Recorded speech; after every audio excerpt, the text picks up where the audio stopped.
welcome to my YouTube channel. My name is Zenande. In today's video, we are talking about the process I went through when I was building a house at home. And this video was requested by one of the people who watched my last video. In the last video, I was talking about the process I went through when I was buying my car. Right. Anyways, I'm about to start the video now, but I just wanted to ask you to please subscribe to my YouTube channel if you have not. And please follow me on Instagram at zen_ande_. I'll leave my Instagram handle on the description box below. But let's start. Most of you will know by now that to me, home is very important. Like having a home to me is one of the most important things like in the world, right? And so for the longest time, my dad didn't have his own house. So whenever we left the Western Cape for the Eastern Cape, would go to my grandmother's house. And he was happy about this. He was fine with this because to him, it's like he didn't see the need to have his own house, right? I love my grandmother. I love being at my grandmother's house. But to me, having my own home is very important. And so that was a problem for me. And so it's something that was motivating me to work really hard when I was still in high school, because I knew I needed to work hard, needed to go to school, needed to get a job so I can build a home for myself as well as my parents, right? Now that I'm old, it's interesting just to observe that most Xhosa men don't care about getting their own homestead until they get married, right?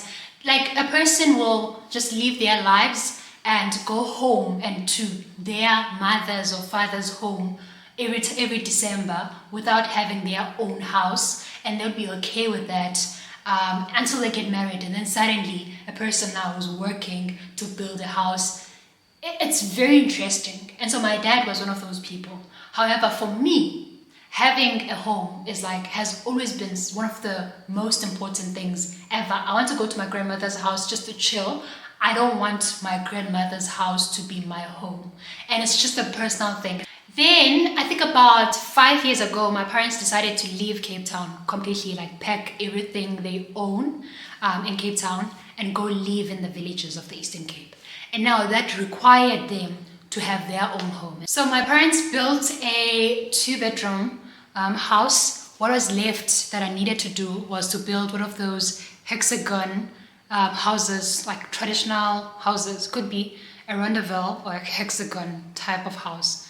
Some of you will know, some of you will not, but I'll share a picture of it.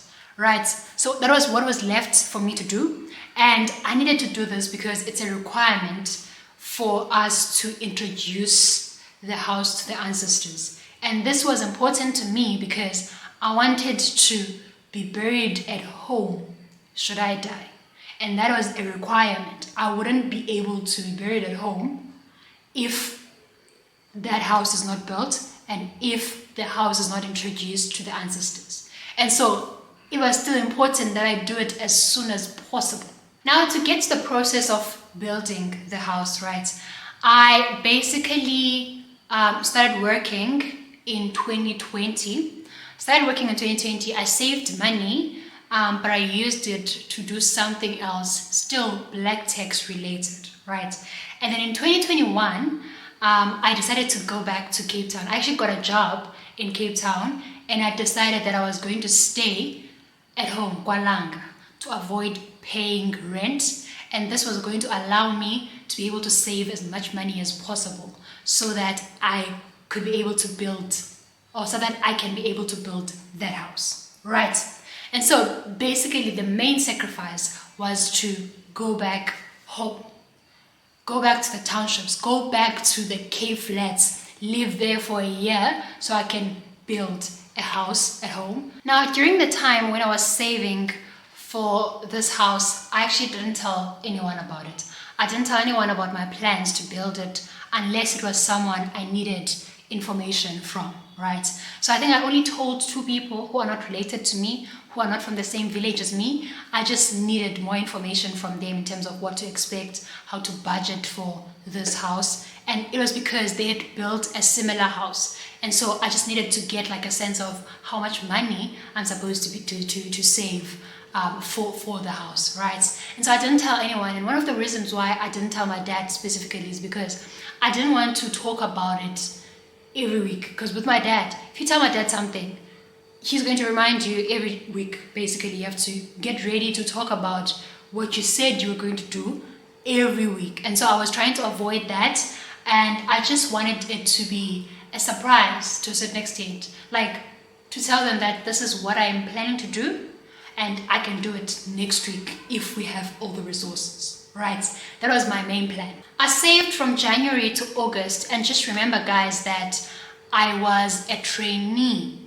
I was a trainee accountant, and so I didn't have like a permanent job. I didn't have a lot of money, but because I was staying at home and kwalanga, there's no Uber Eats, at best during the weekends you go get umbengo, and that's it. Really, there's very limited things that you can buy or you can waste money on. And so I didn't pay for rent. I was not eating out every day because there were very limited options. And I mean, I didn't really have like a specific amount that I was saving. I was just taking my salary, buying groceries, and I was working from home.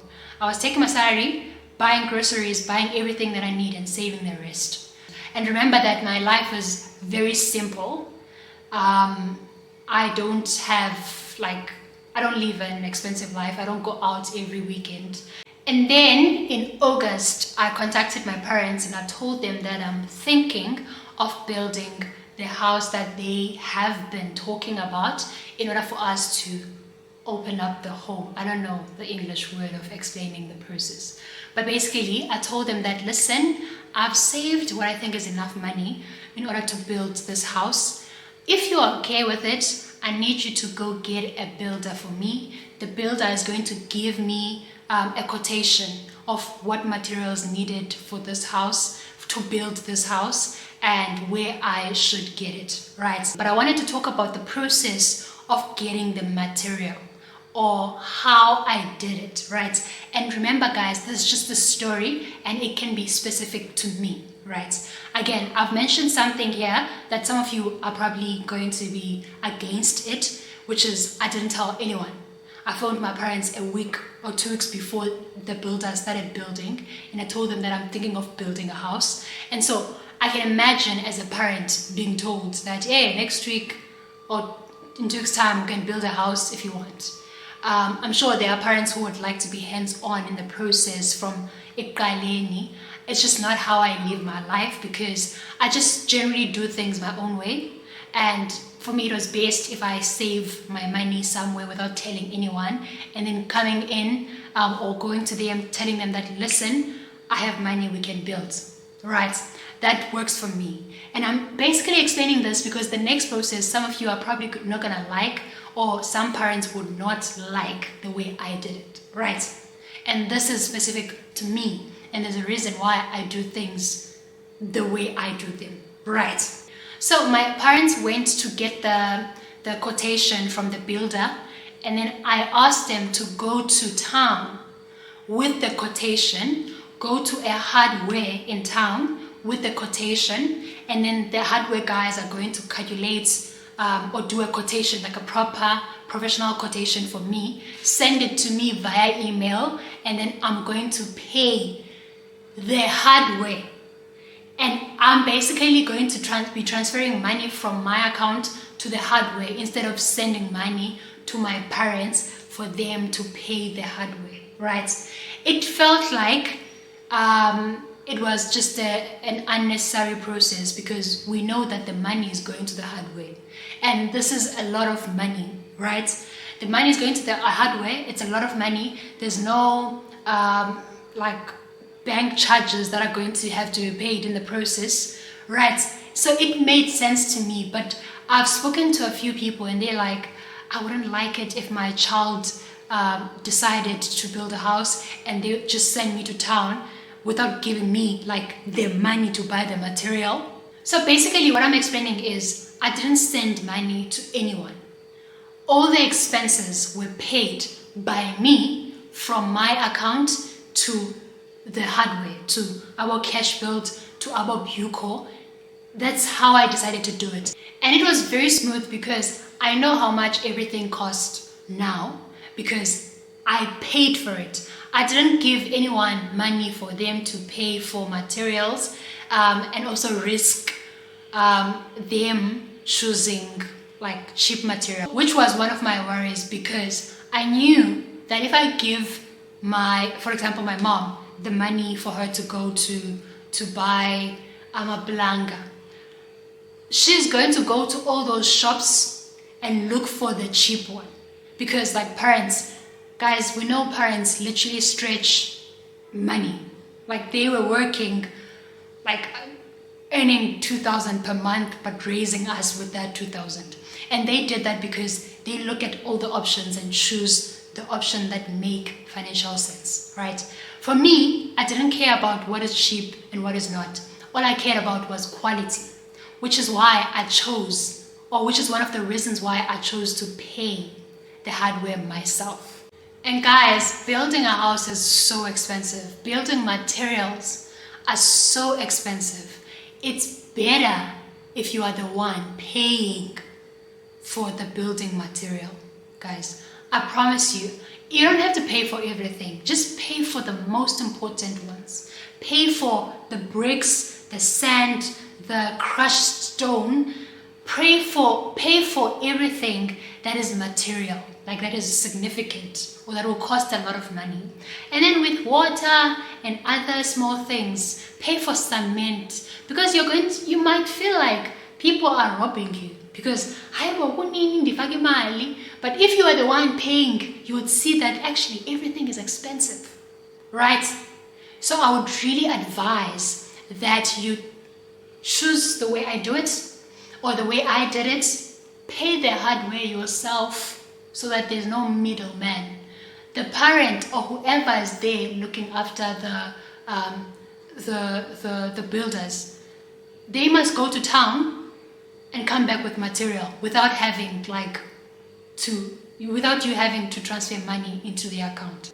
I remember during the first stage of building the house, I basically bought cement, bricks, and like everything else that they needed.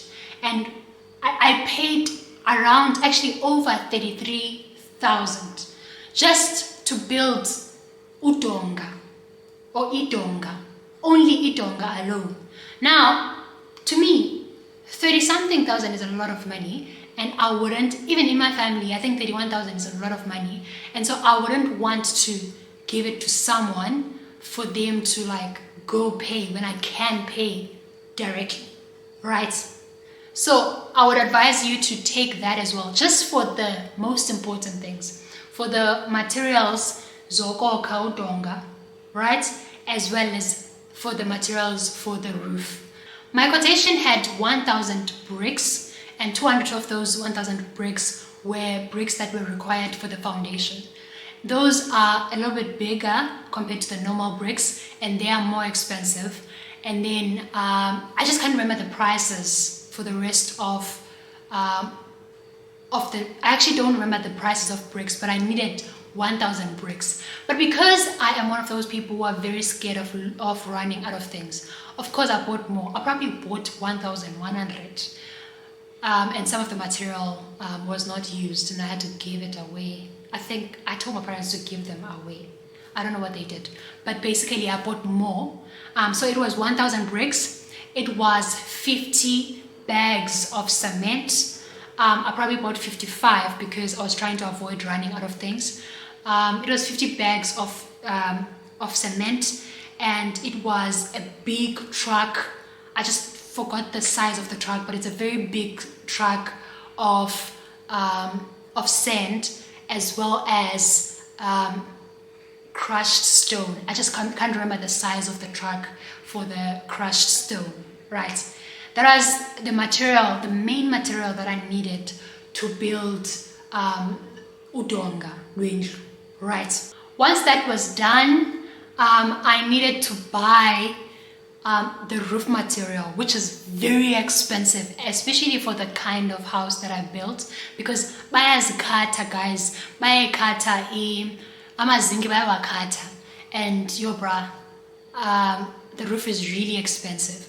So udonga costed around 35,000, and then and remember that this was 2 years ago.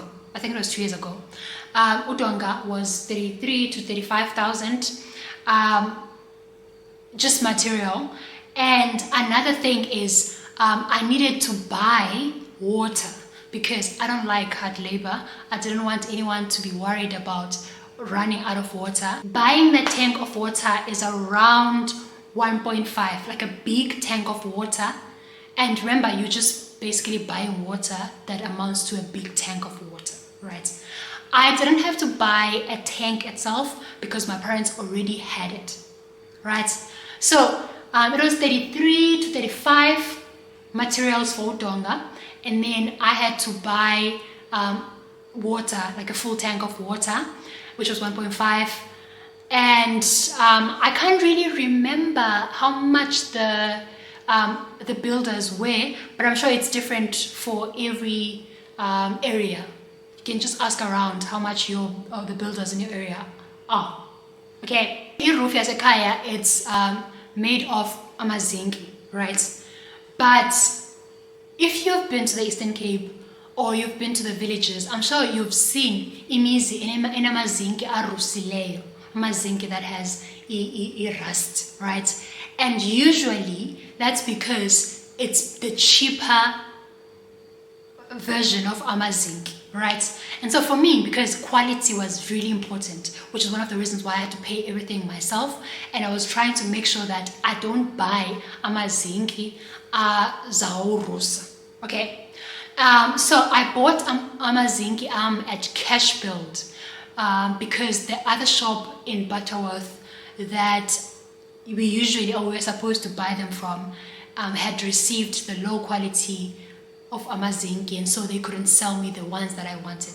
I just forgot. I have these things in my email. If you need them, I'll give them to you.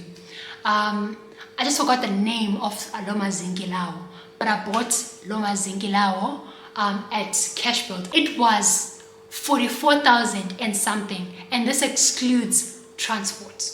And you need to buy good quality of amazinki if you're going to use amazinki. Guys, if you build a house, buy good quality, because if you don't, you're going to have to redo that, because amazinki, if it's amazinki, as a rusa, and you're going to have to take them down, upindu batale still, which is why quality is really important. Just to keep track of the costs, 35,000 for udonga, and then around 45, which is probably 50 now, for the roof. And then there's like labor costs. In the villages, it's really not bad. I think it was around, I can't remember properly, I don't think it was more than 15,000 to build the house as well as ukwenza a roof. I don't think it was more than 15,000, but I'm sure it's different for every village or every community. So just ask around, ask how much the builders are going for in your area. Now the next madness is the windows and the door. And guys, my mother asked for aluminum windows, and those things are so expensive. I didn't care about a window or a door because all I cared about was the house and being able to do the mcimbi that was required. I had to buy 6 aluminum windows, right? And an aluminum door. And that door is pretty big. The door alone, guys, was probably, I think it was like 8 point something thousand. The door, aluminum door alone. I'll see if I can just show you. I don't think I have a clear picture of the door, but I do have a picture of me standing in front of the house. So you'll just have to imagine the rest of the door. If it does show, I'll post it, right? Aluminum windows and doors, they're so expensive. Listen, the aluminum windows are very expensive as well. I probably spent 20,000 for the doors and windows. Apparently, aluminum windows last for longer. I don't know. I genuinely don't care, but my mother wanted aluminium windows and I gave them to her. That's 20,000. 20,000 on top of 45,000 plus 35,000. Another thing that you need to budget for, and this is really important, guys, if you're going to cement your house or plastering or plaster your house, whatever, I don't know what the English word is, but if you're going to do that, you need to budget for the primer, the paint that you use as soon as you're done cementing the house, right? And that's very important because it makes sure that our winner cracks with cement. So if you're going to cement your house, make sure that you budget for a 20 liter or 120 liters of a primer. It's really important. I think I needed 40 liters of a primer, and again, because quality, I think I bought the most expensive one. 20 liter was around 1.5, and so I spent 3,000 on the primer. As if that's not enough, I had to plaster the house, basically isanyendwe, right? Plaster, I think it's plastering or cementing the house, whatever it is. I had to buy 50 bags of cement again, a load of sand again. We still had the crushed stone because, again, I have a fear of running out of things, so I bought everything was extra, basically. Listen, I bought 50 bags of cement. I bought sand, and they had to plaster the house, and I think that was 7,000. I think that was 7,000. The labor was 7,000. The cement, I think one bag of cement is 120, and then sand is, I think it was 2.5. The big sand, the big truck for sand. 7,000 labor. One bag of cement is 120, or was 120. 50 bags of cement, and of course I bought 55 because I was not trying to run out of cement. I think those were the main things really that I think are worth mentioning. Everything else were just costs that I needed to just pay for. The one tip that I'll give you is that you need to have extra money in case things in case you run out of things. It's very important that you have extra money. Otherwise, your project will stop. The builders will go build someone else's house while you wait for the next payday. It's very important. And the safer, the better. If you have to budget 50% more, go for it. Make sure that you're comfortable, and so that when they call you and they're like, hey, cement, we're running out of cement, you don't end up having sleepless nights, right? If there's one thing that I would like to leave you guys with is, you don't have to do it the way I did it, right? I was a trainee, I was a broke trainee, and I built a house while I was a broke trainee. And that was difficult because you sometimes look at your peers and they're driving beautiful cars, and you look at your life like, bruh, I was living Langa.